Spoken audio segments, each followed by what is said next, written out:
Hey there internets, I'm Michael and this is Toucan Play That Game, bringing you a review of Shinobi by GDM Games. So let's start with, what is it? Well, let's look at the box here. We have ninjas in Japan. So yeah, it's about ninjas in Japan. In fact, the situation in the game is that the Dharma, I think it's Dharma, the big boss anyway of the clans, has just died, and you are each clan leaders hiring assassins to go out and try and assassinate the other heads of clans so that you can be the next one in charge.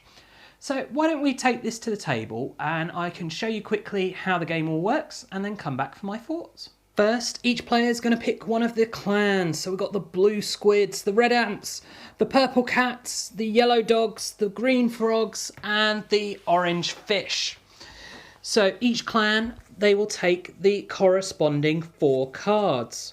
Each card is either the sai, which are the daggery type ones, the ninja stars or shurikens, the swords, and the blow darts. So each clan has the same 4 cards, they're just different colours for the different clans. And they're the 4 different weapons as shown on the back of the cards. They will then need 5 of the red cubes, which represent their health, and 3 of the black cubes, which are their selection cubes. Then you're going to want to randomly pick your first player, and you'll give them the meeple to indicate they are the first player. To win the game, you want to be the last man standing, meaning you're the last one with any of these red cubes. When you lose the red cubes, you're eliminated from being in the running to win, but you still get to play, which is a really good mechanic. So, starting with your first player, they will then pick a card to give to the player to their right. And they'll do the same for the following 2 players. So the 3 players to their right will each be given a card. They get to pick which card they're going to give them, and then they say what card it is. But it's not necessarily true. So for instance, here we have the blow dart. They could give the blow dart to the orange player and they say, here's a blow dart attacking you. And so the player marks the blow dart on the back to indicate that's what the blue player said. And they'd go around doing this for each of the players, each player marking off as they go, and we've said blow dart for all. And then you'll go around the table with each person doing this, going clockwise. Then, starting with our first player here, they will need to choose which 2 cards they're going to turn over. And they can talk and barter amongst the other people and kind of say, oh, well, you know, I'll tell you what mine really was, or etc, etc, lying through their teeth as much as you want or as little as you want. But in the end, they're going to pick 2 to turn over. So let's say he picks this one. Oh, it wasn't what they said. Oh, no. Well, what about the others?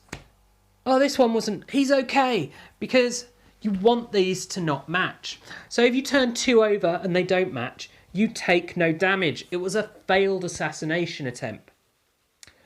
Also, if you have a situation like this, you have a choice.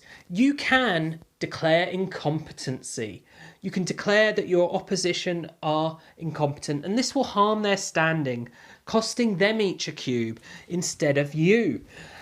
But there's a risk, because if you inaccurately declare incompetency, you're still going to take a hit even though the assassination failed. So let's say he does. He declares incompetency. No, he failed. So he would lose a cube. It would simply go away.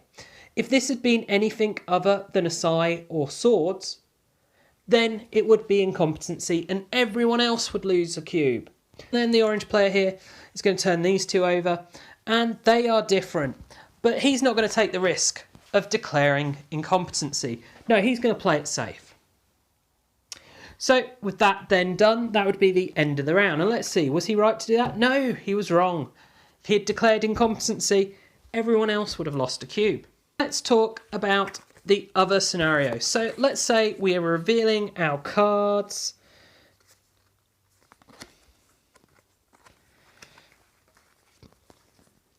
And it was the red player's turn here to reveal. And everyone had said sai. and they choose to turn over 2 and they match. This means that the assassination was successful and the player loses a cube. But wait, they don't immediately lose that cube. They have a chance to hold on to this cube. But it is a risk. They can declare that the rest of the players have plotted against them, all playing the same assassin. If they do, they turn over their final card. If it matches, like it does in this case, much like with incompetency, every other player loses 1 health. So these would all lose 1 cube off to the central reserve. If, however, this had been a blow dart, this player would have lost 2 health instead of just 1. So that was the gamble aspect. So there's very much push your luck, bluffing, so much involved in this. And as I say, you'll keep going round and going round until just 1 player is left with any of these red cubes in front of them. So that is Shinobi. What do I think of it? Well, we'll start with the artwork. The artwork on the box here, fairly representative. It's this kind of playfully cartoony artwork. On the cards, you've got the same image, just with different coloured ninjas on one side, and then pictures of the weapons plus your clan symbol. I like the clan symbols. They're all kind of jovial, friendly, cartoony things, and in general, the artwork is quite nice, appeals to children and adults alike, non-offensive, really good job on the artwork, I feel. What about the component qualities? Well, we'll start with the cubes here.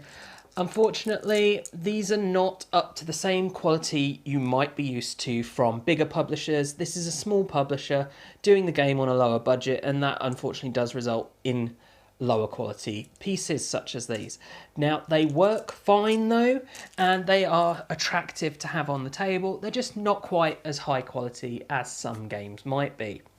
Then the cards, again, they're perfectly fine, reasonable quality. They're not good, they're not bad, they're just okay. Well, what about the gameplay? Now, I'm not a big fan of bluffing games, and the reason for that is I really struggle with the whole lying and deception thing. I'm not very good at it, it makes me very anxious, and it makes me kind of sweat, and it's really obvious when I'm lying, and I'm all very nervous, and it's like, just really gets me on nerves. It's why I don't like games like Sheriff of Nottingham. But this is kind of a Sheriff of Nottingham light in a way, because you put your card down, you've said what it is. It's kind of like your bag then in Sheriff of Nottingham of going, well, is it this? Is it this? And you're kind of bartering with the person and stuff. And you can like be, well, I'll tell you what mine is if you tell me what this is. You know, trying to gauge people whether they're telling the truth, whether they're lying. It can work really nicely. But at the end of the day, it pretty much just comes down to guesswork. And you've got 3 cards and it's guessing. Once you've revealed 2, you can take another guess. And so I actually like it because it's light enough that you can play it completely straight-faced and there's no real penalty there. Whereas I found with a lot of bluffing games or lying games, they really very heavily reward those who lie. And if you just tell the truth, you will not do anywhere near as good. So I really like this for the fact that you can do just as well telling the truth and have fun with it in a group. But that then brings me to my final point, talking about this being a group game. Very restrictive on player numbers. It says 4 to 6 on the box, and that's because you have 4 to 6 clans in the box, so there's that many cards.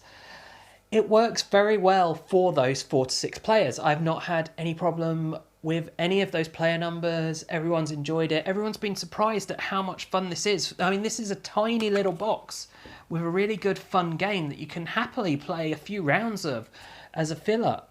If you like bluffing games and you want a quick short filler, this is definitely a game to get, but only if you're going to play with 4 to 6 people. And I have tried house ruling for less than that, with controlling multiple people, etc.